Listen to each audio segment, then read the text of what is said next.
The Adirondack nightmare. We shouldn't have gone back. It was our 5th year in a row camping in the Adirondacks, just me, Chris, Devin, and Mike. We always picked the same remote spot, a few miles off trail near Indian Lake. No cell service, no distractions, just us and the wilderness. It was tradition, but this time, something felt different. It started on the hike in.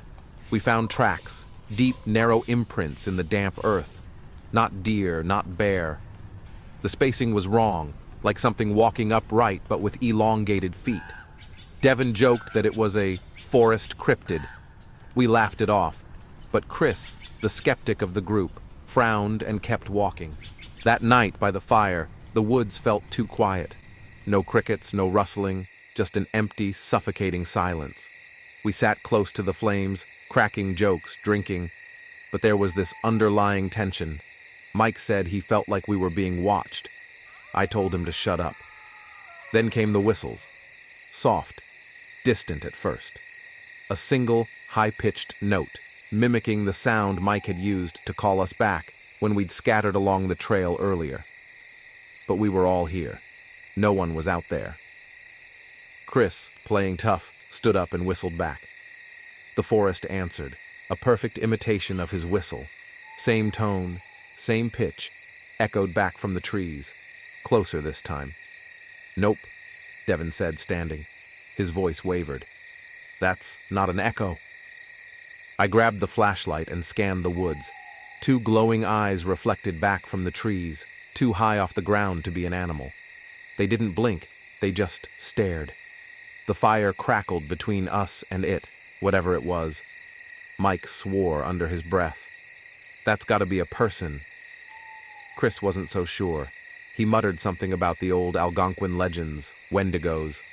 I told him to stop screwing around, but deep down I felt it too. The dread, the wrongness of it all. Then the eyes vanished. The next few hours were hell.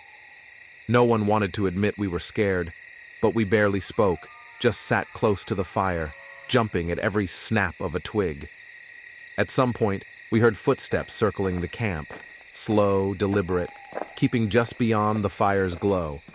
Not running, not stumbling, just pacing. Chris cracked first.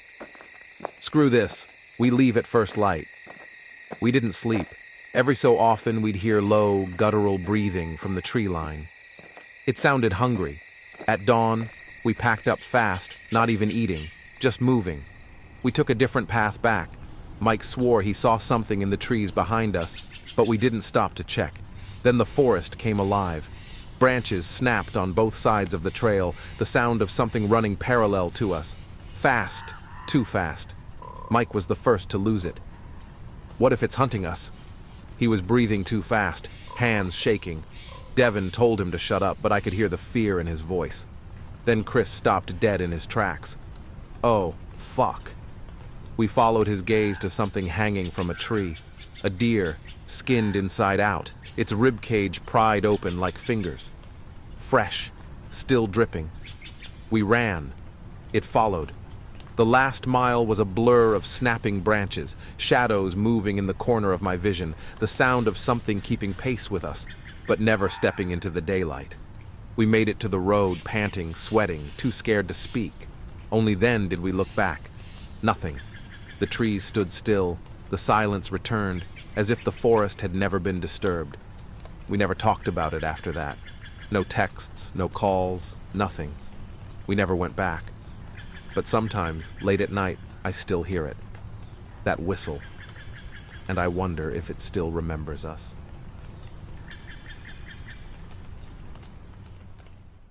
The black ice incident. I still don't talk about that night. Not to my teammates.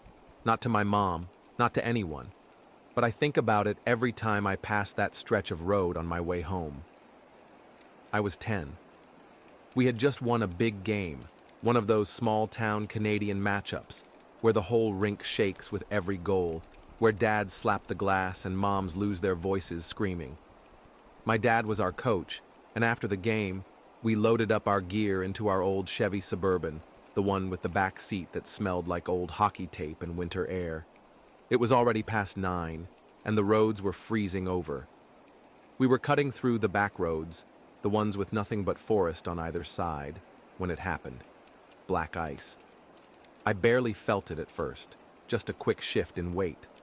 Then, my dad's hands jerked the wheel, and I saw his face twist.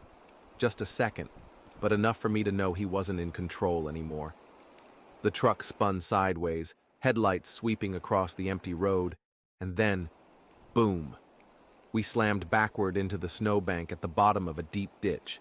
Snow blasted up over the hood, and for a moment, everything was still, except for our heavy breathing. Dad cursed under his breath and tried to move the truck. The tires whined, but we weren't going anywhere. "All right, bud," he sighed, rubbing his hands together. "Let's check it out." The second we stepped out, I knew something was wrong. The cold was sharp, cutting through my jersey and winter coat. The air felt thick, too quiet, like the snow was swallowing sound. Then, laughter. I spun toward the trees. It was kids, my teammates. I heard James's voice first. "Hey, Mikey! We need help!" It came from the woods, just beyond the tree line, where the branches twisted together like black veins against the night sky. Then another voice. Carson. "Mikey, come on! We're stuck too!" I looked at my dad, confused. "Did they crash too?" He didn't answer.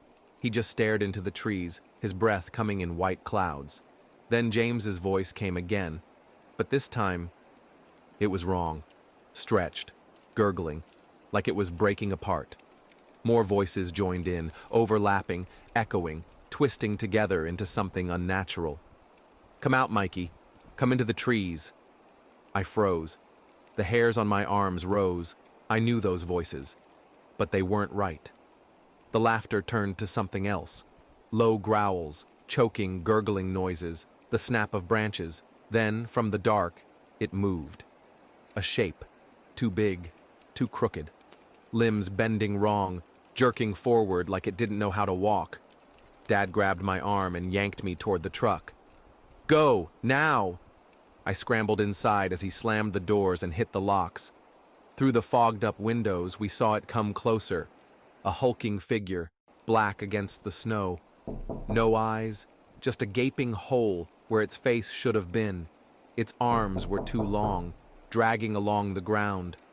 It lurched forward in spasms, its mouth stretching open wider than anything humanly possible. Then it spoke, not in words, in voices. My teammates' voices, my voice. "Mikey! Let us in! Let us in!" Dad gripped the wheel, knuckles white. "Don't move! Don't make a sound!" We sat there, locked in the truck, our breath fogging up the windows, listening to the thing scratch along the metal outside. The cold seeped in. My teeth chattered. My stomach ached from holding still. We must have stayed like that for hours, waiting. Praying. At some point, headlights flashed through the windshield. A plow truck. The thing outside vanished, just gone, like it had never been there. The driver helped us out, gave us a ride back into town. We never spoke a word about what happened. The next morning, I saw James and Carson at school. They had never been out that night, never crashed. That was 15 years ago. I still play hockey, but I never take those back roads at night. I never roll my window down if I hear a voice calling from the trees.